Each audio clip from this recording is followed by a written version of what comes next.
Es un enorme placer, no se siente, quisiera que tuviéramos una oración antes de comenzar, en reconocimiento de que no se trata de lo que yo voy a hablar, ni de mi capacidad y sabiduría, sino de lo que Dios quiere decirte a ti según tu necesidad.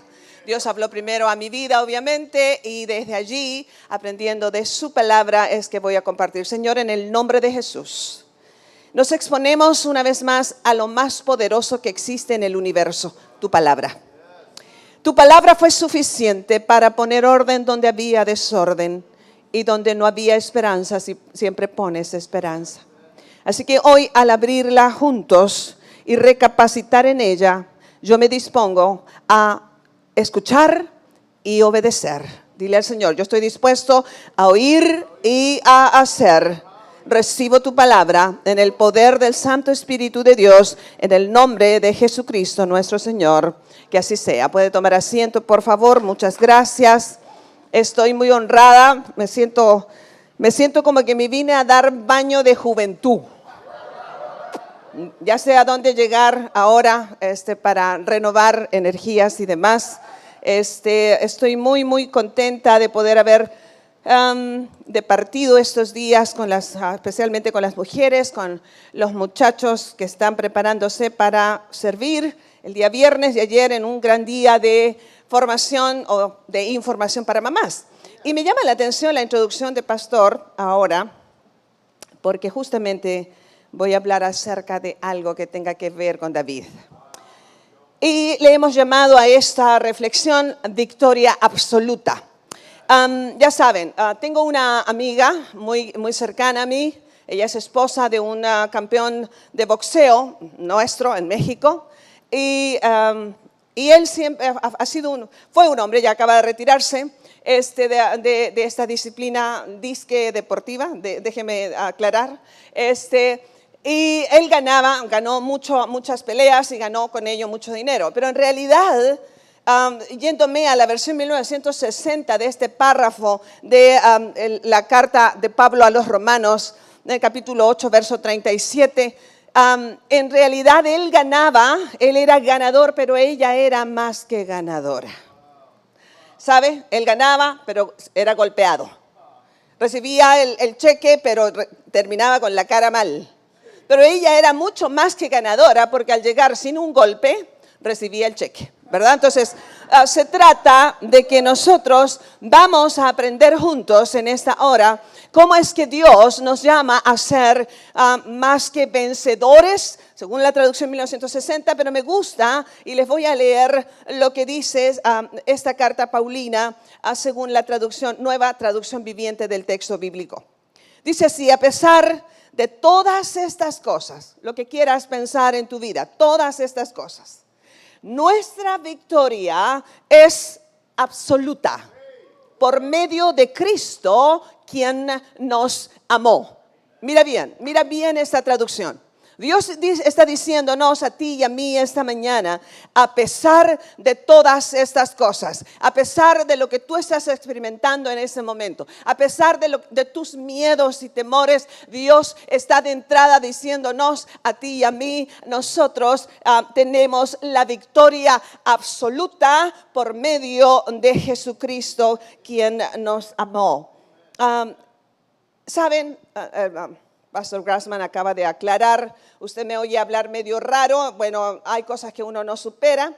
Nací en el sur de Chile hace 59 años casi atrás, y una de las características de nuestros inviernos mientras crecía, en los meses que nosotros tenemos ahora aquí, veranos, yo experimentaba inviernos. Eso es la vida, ¿cierto?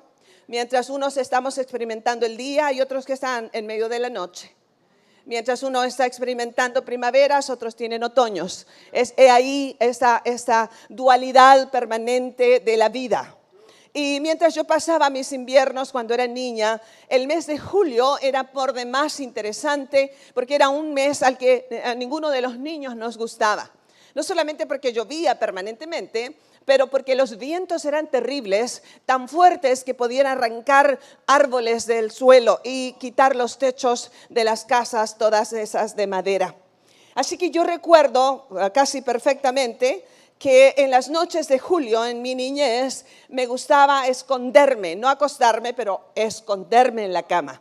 De tal manera que pudiera evitar el ruido del viento y la lluvia tan terrible fuera y pensar, ¿amaneceré?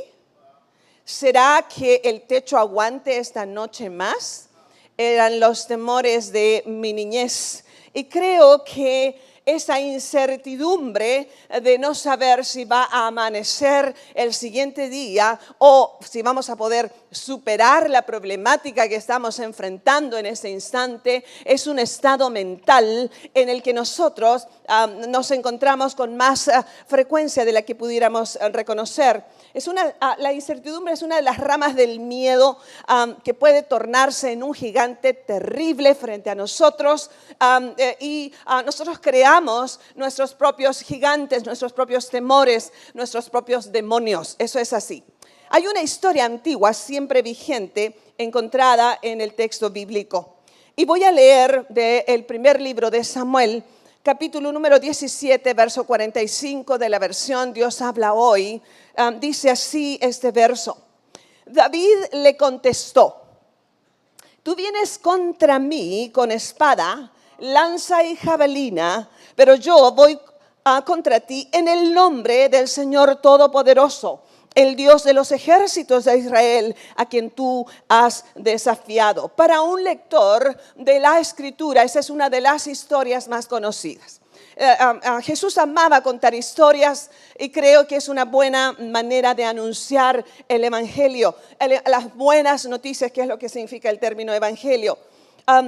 Nosotros conocemos de esta historia porque los filisteos, de donde provenía el gigante Goliat, han sido y siguen siendo los enemigos históricos del pueblo de Israel hasta el día de hoy. De hecho, en todo el territorio israelí moderno, la franja de Gaza sigue siendo la única zona problemática, zona de filisteos hasta el día de hoy. Así que han sido los enemigos históricos del pueblo de Israel. Este era un gigante además poco común, digno de ser temido. Imagine usted una mole de 2.9 metros de altura, nada delgado a propósito de delgadez. Su pura lanza pesaba 7 kilos. La cota que le protegía el pecho pesaba aproximadamente 57 kilogramos. ¿Puede imaginar eso? ¿Puede imaginar el cuadro frente a un adolescente enclenque que no pasaba de los 15 años? Por eso tenga cuidado con menospreciar a un joven cuando este joven le cree a Dios. El secreto de la juventud no está en su fuerza, sino está en su fe. En quien deposita su fuerza y a quien le cree en su vida. David fue un apasionado de Dios. David desde siempre amó a Dios de manera extravagante.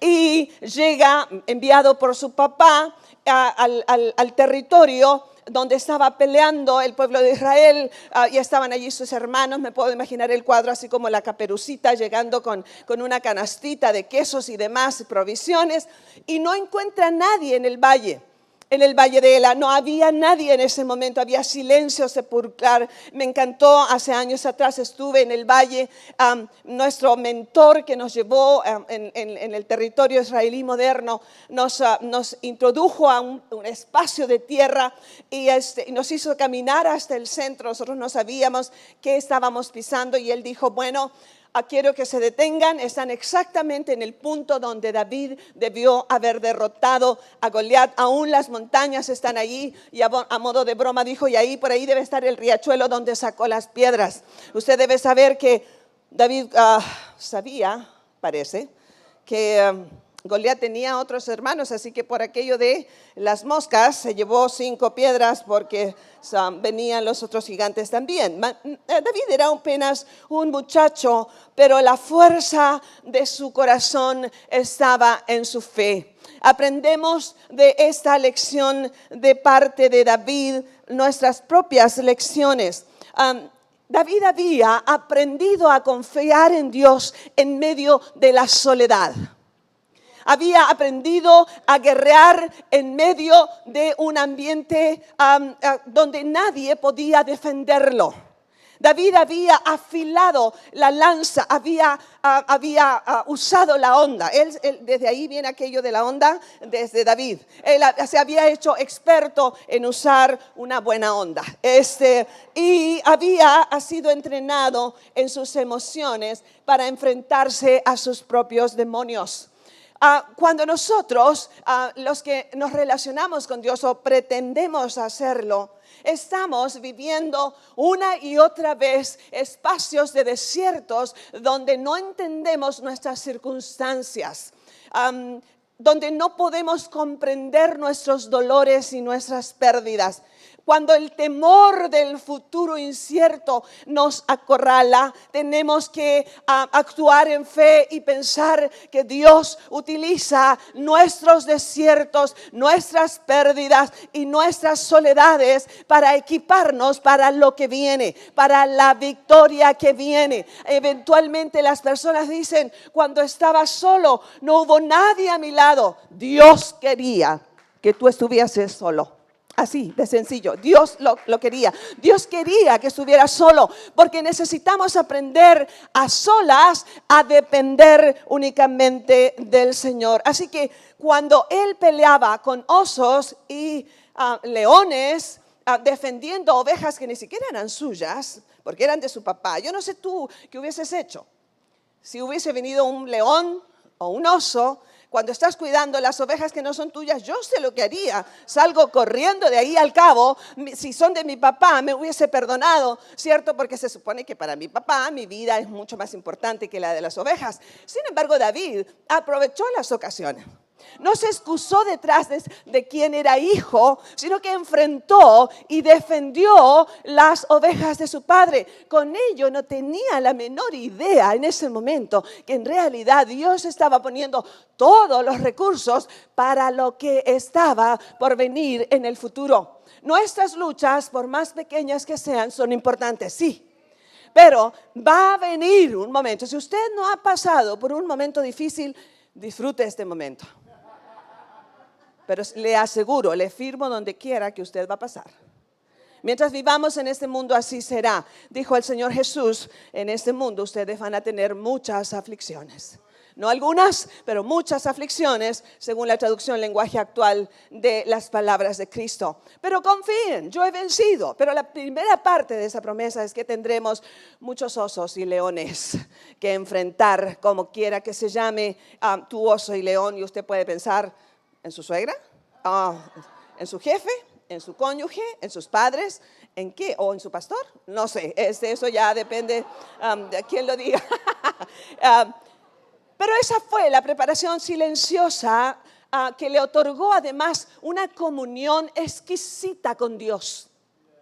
Los mejores momentos de mi vida personal con Dios no ha sido mientras estoy acompañada. Donde yo he descubierto a Dios en medio de la poesía ha sido mientras lloro. Donde estoy saboreando lo salado de mis lágrimas y no entiendo la incertidumbre del futuro. Hace 4 años, cuando murió mi esposo, 11 días después murió mi padre. A miles de kilómetros de distancia, donde Dios estaba diciéndome, oye, aún hay más. Aún hay más de dónde cortar tela, de dónde aprender de mí, de dónde puedas beber de mí, donde puedas depender de mí. Creo que nosotros vamos a pasar por esas cosas, ojalá no los experimentes, pero eso no son nada comparado con otros dolores. Ninguno de nosotros es víctima de nada, Dios tiene todo bajo control. Esa fue la preparación silenciosa que Dios le permitió a David entonces para desarrollar una comunión con él que nadie más tuvo. Fue David el hombre que conquistó el corazón de Dios tiernamente. David era un poeta. Era un melancólico delicioso que hacía canciones para Dios. Él disfrutaba estar en esos tiempos a solas. ¿Cómo le harían ustedes, chavos, hoy? en la soledad de los desiertos de Judea, cuidando chivas sin celular. ¿Cómo harían eso? Sería terrible. Pero bueno, él empezó a hacer canciones. Así que sería bueno preguntarnos cuál es la razón de los desiertos de nuestra vida y aprovecharlos para ser creativos y no quejumbrosos. Tenemos la opción, ¿sabe? Entonces, todos sabemos también lo que pasó al final de la historia, ¿cierto? Él lo enfrenta y soy una convencida de que David iba hacia el valle, hacia el centro del valle, donde se iba a encontrar con Goliat y seguramente iba muerto de miedo. Que nadie le diga lo contrario. Cuando la gente dice, oiga señora, yo tengo miedo, no sé lo que me espera, le digo, pues ya somos dos.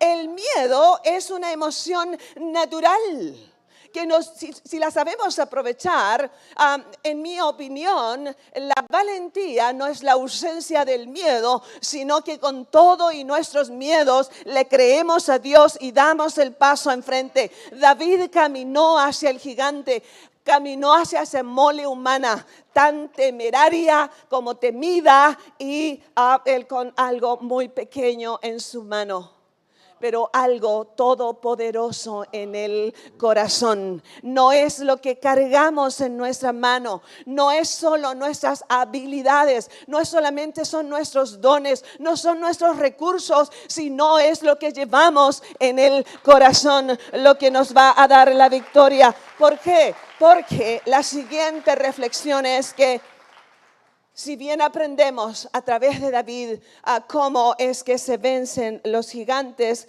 a pesar de nuestros miedos y conocemos el final de la historia, lo que quiero dejar esta mañana contigo es que puede que todo cambie y esos cambios te traigan miedos.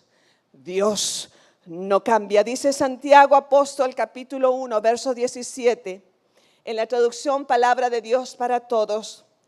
Todo lo bueno que hemos recibido, todo don perfecto que viene de arriba es de Dios, del Padre creador de los astros del cielo, en quien nunca hay cambio ni sombra de variación. Me quedo con esta frase. De las cosas más impresionantes que me ha encantado descubrir en mi relación con Dios es esta característica suya de ser inmutable. Dios no cambia. Nuestros gigantes estarán una y otra vez de distintos tamaños frente a nosotros. Cambiará todo, está sujeto a cambio. Todo, absolutamente. No somos los mismos. Celebramos cumpleaños para no sentirnos tan peor, pero en realidad es una celebración de que el tiempo sigue pasando y dejando huellas en nosotros. Cada mañana que me he levantado estos días, le digo a mi compañera de viaje, mi hijita, ¿por qué uno se tiene que poner tanto merenjunje en la cara? Si la vida es mucho más sencilla, y pues yo creo que por amor a la humanidad luego llega una época en que uno tiene que hacer algo, lo estoy apenas entendiendo, pero el asunto es que cuanto más me acerco al espejo, más me doy cuenta de que las cosas y el tiempo nos hace cambiar. No somos los mismos de hace un tiempo acá, ¿cierto? ¿Cierto? Ok, lo evidencia nuestra piel, el grosor y el color de nuestro cabello, nuestro caminar, la agudeza mental, a menos que te dediques con toda intención a desarrollar tu intelecto, la vas a ir perdiendo. Pero nuestro paisaje incluso no es el mismo. Nosotros estamos hablando de un cambio climático a nivel mundial. Las cosas no fueron diseñadas para estar estáticas. Dios es un Dios de cambios, es un Dios de avances. Mientras Él declara, tienes que asirte de lo único que nunca cambiará, que es mi palabra y soy yo. La tecnología no es la misma de hace 30 años. Es más, no hace 5 minutos que seguramente cambió. Los afectos también tienden a cambiar. Los que estaban seguramente, muchos de ellos ya no están. Algunos se han quedado y aún así la relación ha cambiado. Nuestras historias como nuestra arquitectura ha cambiado con los años, con los siglos. Pero Dios sigue siendo el mismo. Y entonces aquí es que yo quiero que tú guardes en tu corazón algunos asuntos. La victoria es absoluta. Nuestra vida y sus diversos campos de batalla donde hay cambios y nos llenamos de miedo, somos nosotros muy vulnerables a la enfermedad, a todo lo que ataca nuestro cuerpo. Nuestro entorno social se ha vuelto cada vez más peligroso. Nuestros hijos están luchando con demonios que nosotros en mi generación no luchábamos, y incluso en mis propios hijos. Hay cambios y luchas en nuestro matrimonio. La gente tiene miedo a causa de su matrimonio y los solteros tienen miedo a causa de no tener matrimonio. Los padres tienen miedo a causa de sus hijos, y quien no puede engendrar tiene miedo a causa de no poder tener hijos. En fin, nosotros estamos en estos diversos campos de batallas con nuestros gigantes determinados. Nuestra economía financiera, dicen los que saben, que en una vida regular de un ser humano, sobre todo los varones, que son los que producen, y se supone, según el texto bíblico, que son los que proveen a su casa, va a haber un cambio financiero cada 7 años. Solo por un cálculo en general, los cambios están allí, los campos de batalla están allí. Estuvimos pidiendo por algunas personas que están sin trabajo. Apenas puedo imaginar lo que siente tu corazón. Se llama incertidumbre. Hay campos de batalla que estás enfrentando en nuestro mundo relacional. Nuestros mejores amigos ya no lo son más. Jesús lo traicionó. La persona más cercana no fueron los lejanos. Dijo Jesús: el que moje su pan en mi plato. La gente de confianza será la que eventualmente nos hará más daño. Así es los campos de batalla, pero tal vez lo más delicado, donde llevamos la batalla más grande y poderosa, es en nuestro mundo emocional. La palabra del Señor a través de Jeremías capítulo 17 verso 9 dice que lo más engañoso del ser humano es nuestro corazón. Fíjate bien, no es el corazón del otro, es mi corazón. Yo sé, he trabajado muchos años con mujeres, he trabajado muchísimos años con matrimonios, y generalmente la misma historia llega frente a mí. Las mujeres somos tan buenas y los hombres tan malos, pero eso no es cierto según Dios. Según Dios, más allá del género, hay un enemigo y un campo de batalla terrible que todos enfrentamos, y es la debilidad de nuestro propio corazón. Somos nosotros nuestro peor enemigo. Y el campo de batalla mental es terrible, lo declara la Escritura. Allí en nuestra mente es donde viven los miedos, los afanes, las debilidades de carácter, las heridas del pasado, los pecados arraigados, los rencores, la amargura, la falta de perdón, la corrupción, la orfandad emocional. Está en nuestro campo de batalla más grande. Aquí dentro es donde tenemos el valle de Ela, donde están nuestros gigantes más poderosos. Es en nosotros mismos. Estamos atrapados en nuestros miedos, estamos atrapados en nuestras incertidumbres. Es en el corazón, allí justamente donde nos enamoramos. Y a mí me parece tan tremendo esta realidad.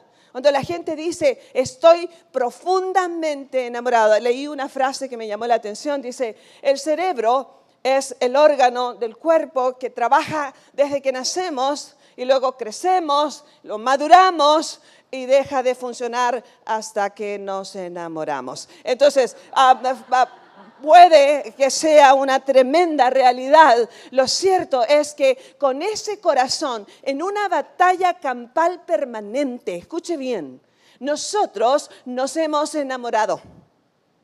Y las personas creemos en las palabras que nacen de un estado emocional bastante irracional, necesario para casarse, pero no para mantener un matrimonio. ¿Por qué? Porque nuestro corazón es engañoso. De allí que quien reine y gobierne nuestro corazón determinará el monto y valor de nuestras promesas.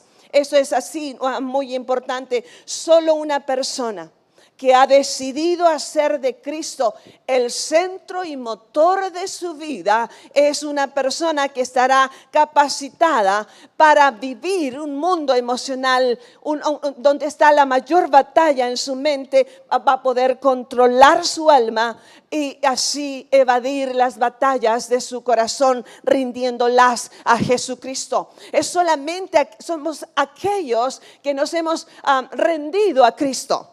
Solo aquellos que le hemos hecho nuestro respirar. Yo amanecí hoy día muy temprano, me amanecen mis días, así soy, con una frase que conmovió mi corazón. Y es que Jesucristo es la mayor pasión de mi vida. Es Cristo lo que más añora mi alma. La nostalgia más elevada que experimento es poder verme en sus ojos. Ojalá fuera hoy. Ojalá fuera este día. Ese es el anhelo mayor de mi corazón. Pero sé que en la mayoría de los creyentes le decimos, Señor, yo quiero pasar la eternidad contigo, pero que no sea hoy. ¿Cierto? No esta tarde. Y por favor, todos en grupo, que no se quede nadie de los que amo. Pero nosotros debiéramos tener tanta paz en nuestro corazón, vivir tan reconciliados los unos de los otros, tan controladas nuestras batallas mentales y externas, que no tuviéramos sino el anhelo mayor, decía Billy Graham, ojalá fuera esta noche, Señor. Y cada mañana decía al amanecer, ojalá fuera hoy el día en que regreso a casa. Pero estamos tan atribulados con nuestras batallas, estamos tan concentrados en nuestro dolor, estamos tan egoístas con lo que nos está pasando. Nuestra vista está puesta en las cosas de este mundo. Pablo a los Colosenses les dice, puestos los ojos allá en las cosas de arriba. En las cosas de arriba, donde las batallas de nuestra mente pierden valor. Hay una canción que alguna vez cantaba mientras era mucho más joven, debo decir, y decía entre su estribillo, mi corazón puede cantar si piensa que cada prueba es un peldaño más en la escalada cuesta hacia el cielo. Pues este mundo es un hogar fugaz. Y hasta entonces yo seguiré cantando.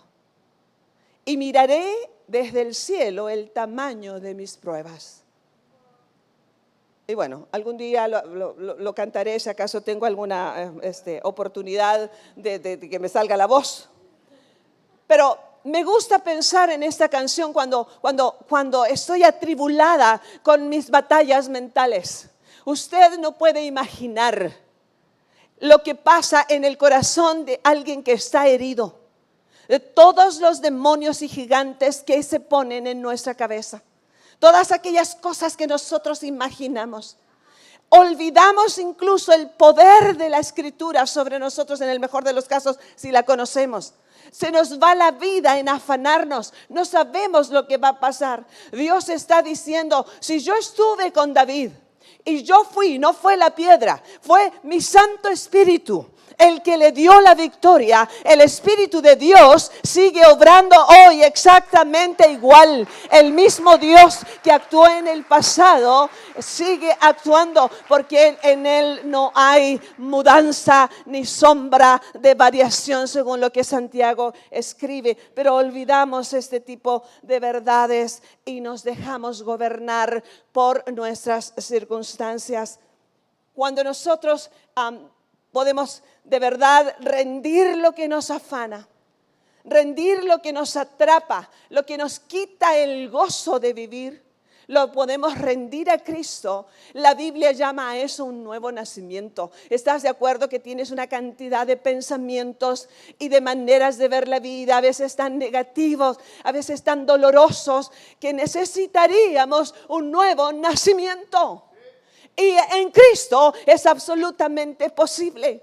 En Él, dice Pablo, son hechas nuevas todas las cosas. Me encanta que podemos estrenar vida en Él. Me encanta que cuando Cristo toma el control de nuestra mente y de nuestra vida, ya no tenemos pasado.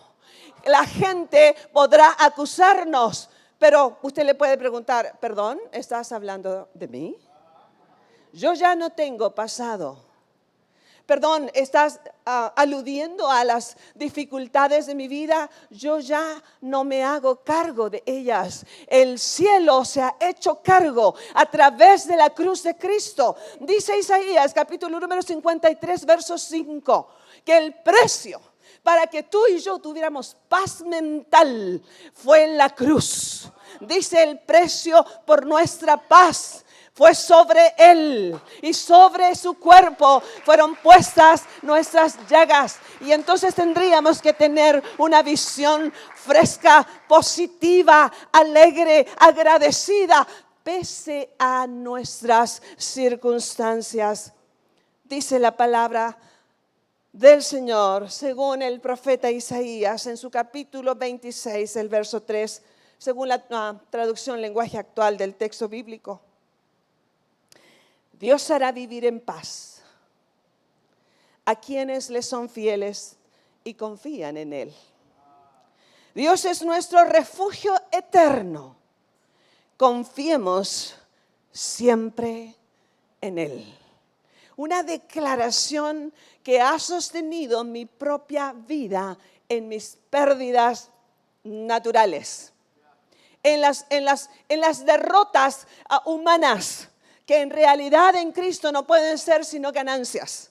Es increíble cómo Dios te hace ver la vida y tus circunstancias. Dios hará vivir en paz. Fíjate bien, hará vivir en paz. No dice que va a sacarnos del dolor, no va a evitar la prueba, pero nos hará vivir en paz en medio de las dificultades, en medio de los retos, en medio de la incertidumbre. Él estará allí. ¿Qué está temiendo tu alma en este momento? ¿A qué le tienes miedo en este instante?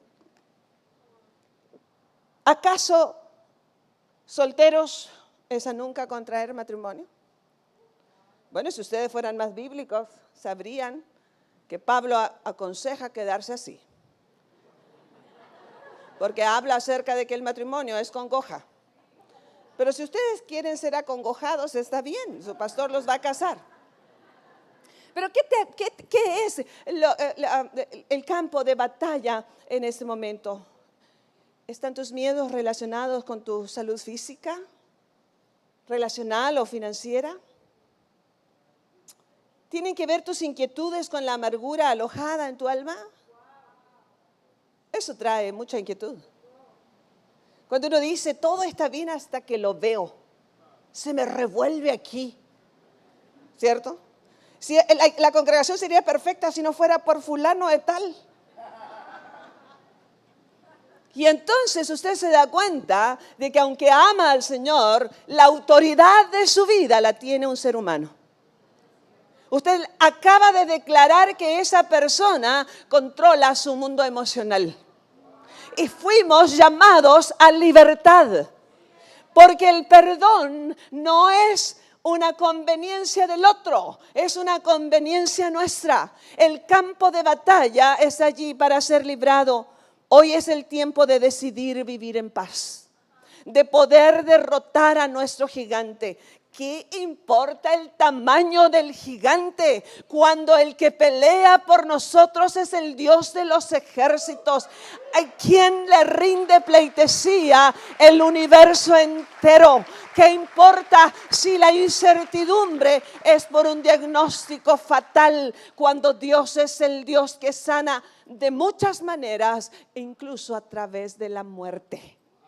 La manera perfecta de la sanidad es la muerte. Y les leo esta porción de un poema turco que me encontré hace un tiempo atrás.